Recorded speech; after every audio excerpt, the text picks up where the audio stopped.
ขอเชิญชวนบรรดาท่านเข้าร่วมงานมหกรรมวิทยาศาสตร์และเทคโนโลยีซึ่งจะได้จัดขึ้นในระหว่างวันที่ 11-16 ตุลา 2019 นี้ที่หอประชุมแห่งชาติภายในงานจะมีหลายกิจกรรมเช่นงานวางแสดงวิทยาศาสตร์และเทคโนโลยีกองประชุมสัมมนาเกี่ยวกับการร่วมมือพัฒนาอุตสาหกรรมเทคโนโลยีระดับสูงลาวจีน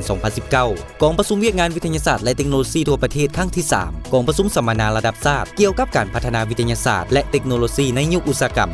4.0 งานเฉลิมฉลองวันวิทยาศาสตร์แห่งชาติงานประกวดแนวความคิดสร้างสรรค์สิ่งประดิษฐ์สร้างสำหรับชาวหนุ่มนักเรียนและนักศึกษาซึ่งจะเป็นเวทีแลกเปลี่ยนการร่วมมือทางด้านการค้นคว้าและเป็นเวทีการร่วมมือการลงทุนด้านวิทยาศาสตร์และเทคโนโลยีระหว่างภาครัฐเอกชนสถาบันค้นคว้ามหาวิทยาลัยภาคธุรกิจและผู้ประกอบการทั้งภายในและต่างประเทศเน้นใส่ส่งเสริมการนำใช้เทคโนโลยีระดับสูงเข้าในการสูบยุการพัฒนาเศรษฐกิจสังคมอยู่สปป.ลาวเฮ็ดให้เวียกงานวิทยาศาสตร์และเทคโนโลยีเป็นกำลังขับเคลื่อนที่เข้มแข็งเพื่อบรรลุเป้าหมายการหันเป็นอุตสาหกรรมและทันสมัยการแก้ไขความทุกข์ยากและบรรลุเป้าหมายการพัฒนาแบบยืนยงประกอบส่วนเข้าในแผนพัฒนาเศรษฐกิจสังคมภายใต้คำขวัญนำใช้เทคโนโลยีทันสมัยเพื่อการพัฒนาสีเขียวและยืนยง